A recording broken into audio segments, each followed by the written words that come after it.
Everyone, welcome to student point academy. आज हम lesson number 27 the legend of Marathon पढ़ने वाले हैं। मैराथन मतलब क्या होता है? रनिंग, मतलब बहुत लंबी लंबी रन होती है ना, बहुत लंबी लंबी रनिंग की कॉम्पिटिशन्स होती है, like 200 kilometre, 5000 like this, 42 kilometre, 60 kilometre like this.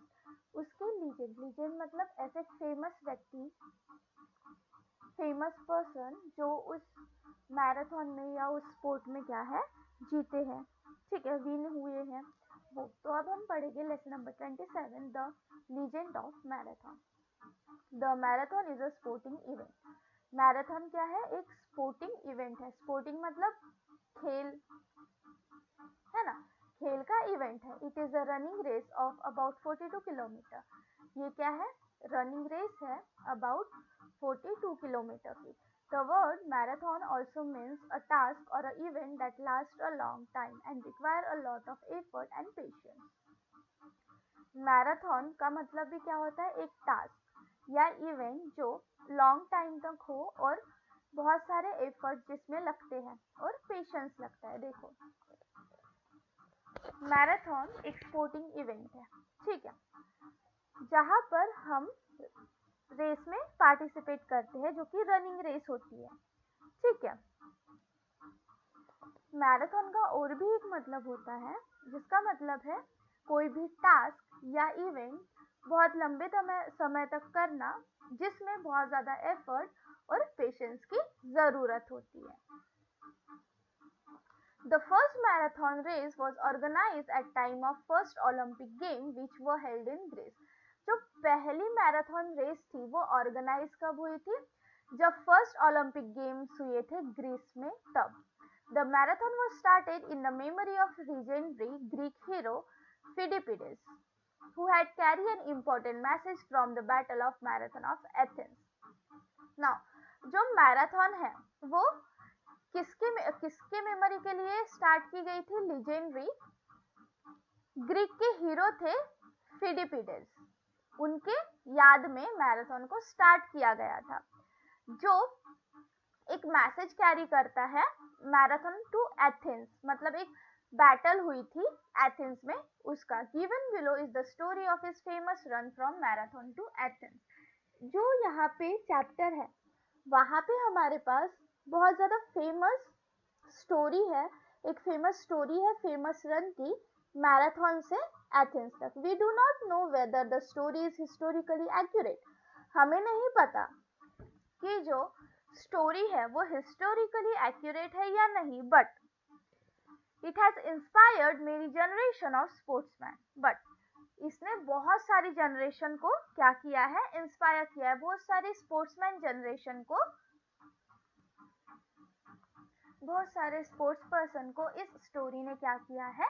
Inspire किया है। इंस्पायर मतलब प्रोत्साहित, ठीक है, प्रोत्साहित मतलब स्पोर्ट्स करने के लिए इंस्पायर किया, मोटिवेट किया। जो मैराथन होता है ये एक स्पोर्टिंग इवेंट होता है। रनिंग रेस होती है 42 किलोमीटर्स की। मैराथन जो है उसका एक और मतलब होता है ऐसा टास्क या इवेंट जो लंबे समय तक हो और इसमें बहुत सारे एफर्ट्स लगते हैं, पेशेंस लगता है। The first marathon race was organised at time of the first Olympic games. जो पहला मैराथन रेस था वो कब ऑर्गेनाइज हुआ था? फर्स्ट ओलंपिक गेम्स में, ग्रीस में। इन द मेमोरी ऑफ किसके याद में स्टार्ट हुआ था? फिडिपिस, जो कि एक ग्रीक के हीरो थे। ये जो है ये एक इम्पोर्टेंट मैसेज कैरी करता है battle of Marathon to Athens. ये जो स्टोरी है ये बहुत ज्यादा फेमस है, मैराथन टू एथेंस। अब हमें नहीं पता ये जो स्टोरी है वो हिस्टोरिकली कितनी एक्यूरेट है, कितनी सही है, बट हमें ये पता है कि इसने बहुत सारे स्पोर्ट्स पर्सन को क्या किया है? इंस्पायर किया है। नाउ अब हम स्टार्ट करते हैं अपनी story. About 2500 years ago, Persia was mighty kingdom. About 2500 years ago जो पर्शिया था वो बहुत mighty kingdom था। Their large army had landed in the bay near the town of Marathon. देखो, 2500 ईयर पहले पर्शिया जो था ये बहुत बड़ा किंगडम था, बहुत माइटी किंगडम था। माइटी मतलब बहुत बड़ा किंगडम था, ठीक है।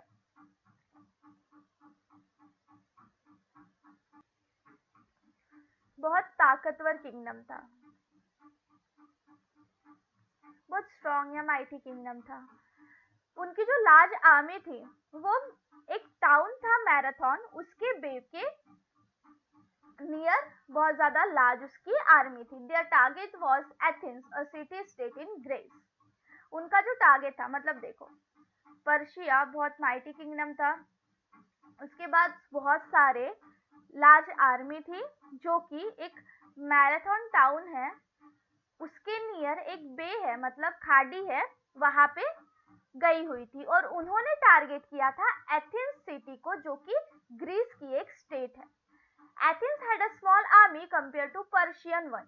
अब जो एथेंस है उसकी जो आर्मी थी वो बहुत छोटी थी as compare to Persian. But the Athenian soldier were very brave. But जो एथेनियन सोल्जर थे वो बहुत ज्यादा बहादुर थे। They had faced the Persian before but they needed help from other Greek kingdoms now. उन्होंने पर्शियंस को पहले भी फेस किया था और वो जीत गए थे, बट अभी उन्हें जरूरत थी दूसरे ग्रीक किंगडम्स की। They decided to send a special messenger to the neighboring kingdom of Sparta. His name was Phidippides. उन्होंने डिसाइड किया एक स्पेशल मैसेंजर भेजेंगे दूसरे नेबरिंग किंगडम को, जो कि है स्पार्टा।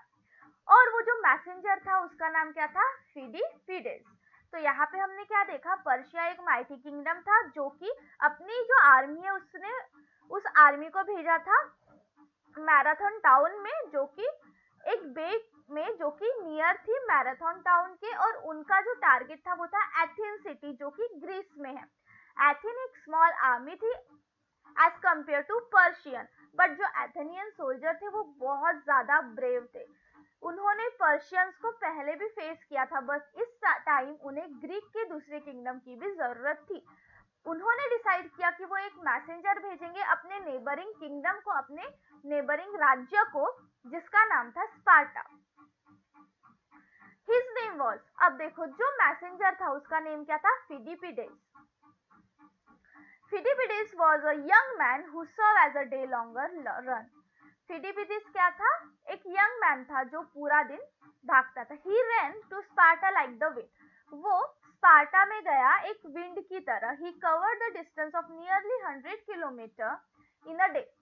उसने 100 किलोमीटर का जो डिस्टेंस था वो एक दिन में क्या किया?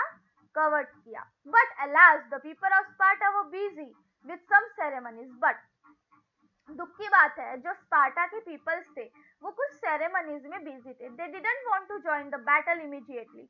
उन्हें इमीडिएटली मतलब जल्दी ही बैटल ज्वाइन करने का उनका कोई मकसद नहीं था। वो नहीं चाहते थे कि वो इतने जल्दी बैटल में शामिल हो, क्योंकि वो सेरेमनी में बिजी थे। Fidivid took this message back to Athens with a heavy heart but on light feet. अब जो फिडिपिडेस थी उसने ये मैसेज एथेंस तक पहुंचाया बहुत हेवी हार्ट, मतलब बहुत ज्यादा दुख से उसने ये मैसेज दिया, बट लाइट फीट मतलब बहुत फास्ट जाके। Again he run 100 kilometre with in a day. फिर से उसने 100 किलोमीटर भागा और एक दिन में ही वो स्पार्टा से एथेंस पहुंच गया। मतलब जो फिलिपींस था वो एक दिन में ही 100 किलोमीटर भाग के गया स्पार्टा, जहां पे उसने अपना मैसेज दिया। बट जो स्पार्टा के पीपल थे वो कुछ सेरेमनीज में बिजी थे, इसलिए वो इमीडिएटली बैटल ज्वाइन नहीं कर पाए। फिर उसके बाद उनका मैसेज, स्पार्टा का मैसेज उन्होंने एथेंस तक पहुंचाया, फिर से भागकर 100 किलोमीटर एक दिन में। When the generals of Athens heard the cold Spartan response, they didn't lose heart. जब एथेंस के जनरल ने ये सुना तो उनका उन्होंने अपना धैर्य नहीं खोया। They were ready to fight on their own. वो खुद से जंग लड़ने के लिए तैयार हो गए। The Persian army was watching Athens like a cat watches a mouse hole. Persian army Athens को ऐसे देख रही थी जैसे कोई एक कैट अपने चूहे के बिल को देखती है। So they decided to launch a surprise attack on Persian. So जो एथेंस थे उन्होंने डिसाइड डिसाइड किया कि वो पर्शियंस पे एक सरप्राइज अटैक करेंगे. The Athenian generals sent their flanks round the Persian forces like speeding arrow and began to draw them in. जो एथेनियन जनरल थे, मतलब जो एथेन के जनरल थे, उन्होंने पर्शियन को पर्शियन फोर्सेस को अलाउ किया कि वो अपने एरोस को उनके तरफ फेंके. The Persian were not ready for the battle. जो पर्शियन थे वो अभी बैटल के लिए रेडी नहीं थे. सरप्राइज अटैक किया, पर्शियंस को पता नहीं था कि बैटल होने वाली है या नहीं, है ना. उन्हें तो ऐसे ही लग रहा था ये डर कर बैठ गए हैं. बट जो एथेंस के जनरल थे उन्होंने अपने सोल्जर्स को आदेश दिया कि एरोस उनके तरफ फेंको, और बहुत स्पीड से उनके तरफ एरोस जाने लगी.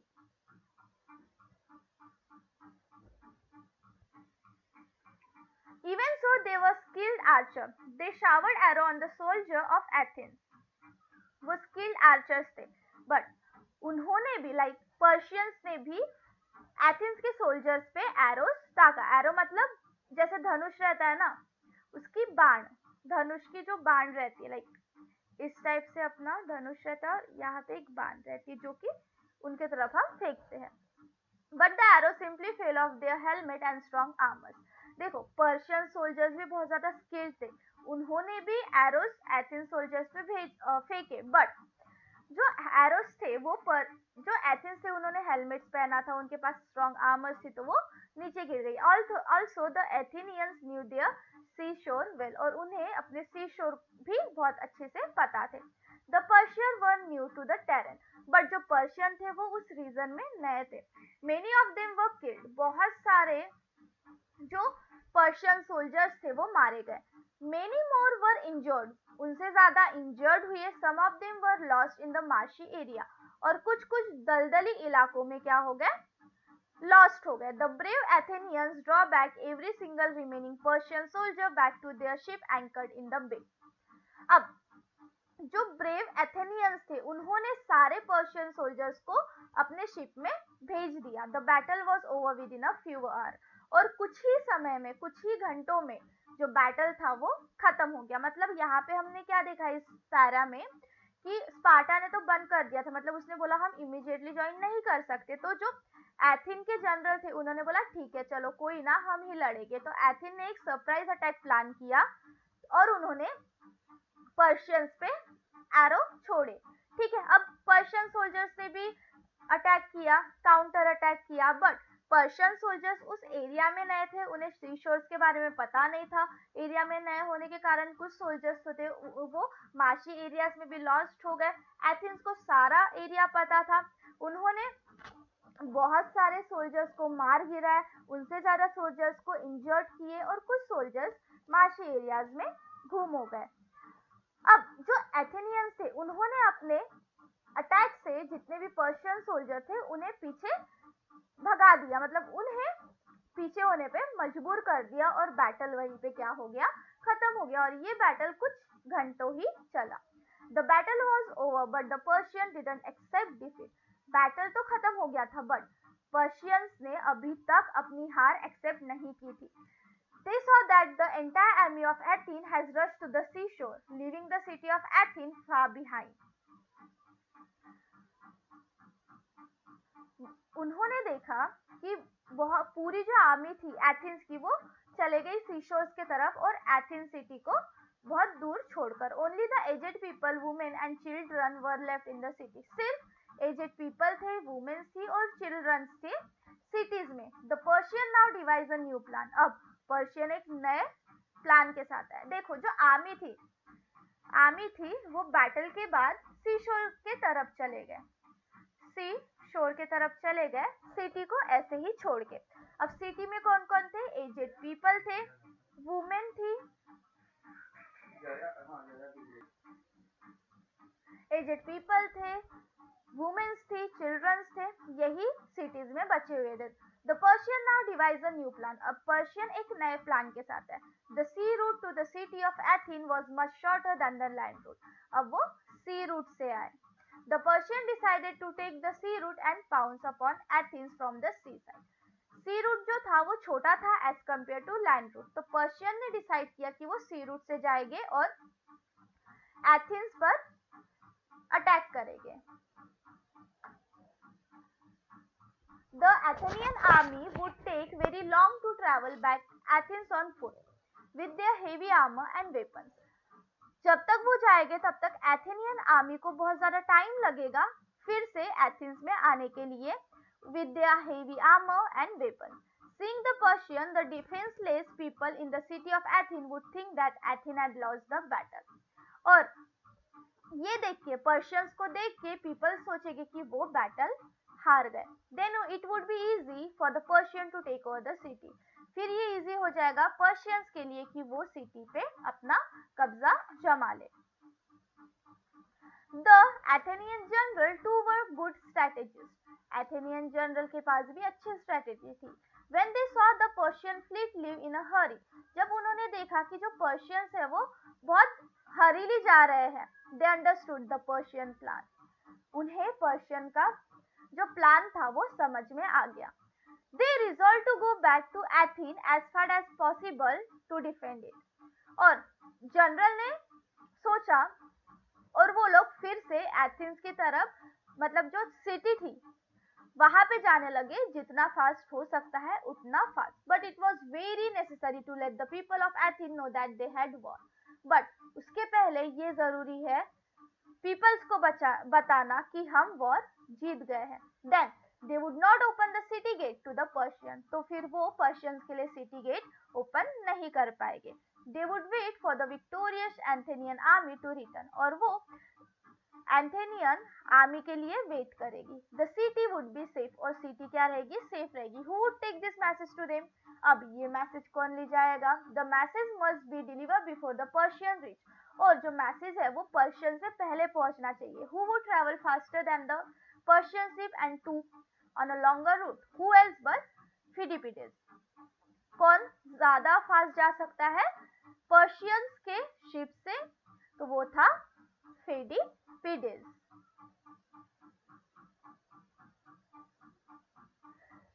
Pheidippides had already completed a run of more than 200 kilometers just the day before. Pheidippides ने एक दिन पहले ही कंप्लीट की थी 100 किलोमीटर की रन, 200 किलोमीटर की run. But he was brave. But वो एक ब्रेव यंग मैन था. He would do anything for his state. वो अपने राज्य के लिए कुछ भी कर सकता था. Also this time he was to carry a happy message. और इस बार तो उसे हैप्पी मैसेज देना था. इसके पहले जो था वो एक रिक्वेस्ट थी. बट इस बार उसे क्या करना था? एक हैप्पी मैसेज देना था. It was not easy for Pheidippides to reach Athens sooner than the Persian did. ये इजी नहीं था फिडिपिडिस के लिए कि एथेंस पहुंच पाए पर्शियन से जल्दी. That is why this time he left the usual safe route and chose another one that passed through cliffs and mountain but was much shorter. So इस वजह से इसने जो नॉर्मल रास्ता था उसे छोड़कर दूसरा रास्ता अपनाया जो कि क्लिफ्स और माउंटेन से भरा पड़ा था. But as compare to normal route वो शॉर्ट था. Pheidippides scaled the first steep cliff and picked up speed. सबसे पहले उसने पहला क्लिफ को क्या किया? कवर किया और अपनी स्पीड बढ़ाया. He had to run more than 40 kilometre. उसे 40 किलोमीटर से ज्यादा भागना था. It was very hot. वहां पे बहुत ज्यादा गर्म था. He began to perspire. There were some shady olive trees on one side of the road. Road के एक साइड बहुत shady olive trees थे. But Pheidippides couldn't rest. But Pheidippides जो था उसने वेट नहीं किया. वो उसने रेस्ट भी नहीं लिया. वो जस्ट भागते गया. His heart began to beat faster. उसका हार्ट बहुत फास्ट बीट करने लगा.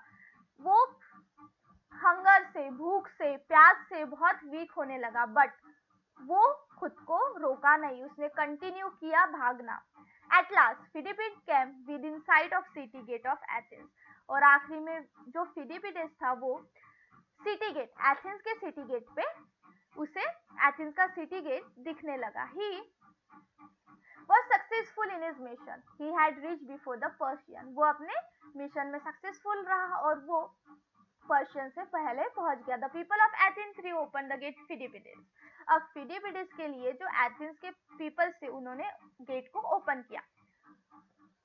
What happened, Pheidippides? Do you bring good news or अब वहाँ के जो पीपल्स थे उन्होंने पूछा कि तुमने गुड न्यूज लाए हो या फिर हम हार चुके हैं। Yes yes, joy to you, we won we won. अब फिडिबिट जो था उसने बहुत ही एक्साइटमेंट में बोला, हाँ हाँ हम जीत गए, हम जीत गए। As soon as Fidibids had delivered this message, he collapsed never to rise again. अब जैसे ही उसने अपना मैसेज डिलीवर किया वो गिर गया। He laid down his life in the service of Athens. उसने अपनी लाइफ एथेंस के लिए कुर्बान कर दी। The story of Fidibids has inspired people of Greece for many centuries. और इस जो स्टोरी है उसने ग्रीस के पीपल को बहुत ज्यादा सेंचुरीज तक क्या किया, इंस्पायर किया। His historic run from Marathon to Athens became a legend. और उसकी जो हिस्टोरिक रन थी कहाँ से, मैराथन से एथेंस तक, वो क्या हुई, बहुत ज्यादा एक लीजेंड बनी, एक फेमस हुई। When the Olympic Games were started in Greece, जब ओलंपिक गेम स्टार्ट हुआ तो इस लीजेंडरी इवेंट को कमेमोरेट करने के लिए, मतलब इस लीजेंडरी मूवमेंट को फिर से मेमोराइज करने के लिए एक स्पोर्ट इवेंट रखा गया जिसका नाम रखा गया मैराथन। और आज मैराथन बहुत सारे अलग अलग कंट्रीज में अरेंज की जाती है। When you see one or when you are old enough to take part in one, remember the first marathon runner.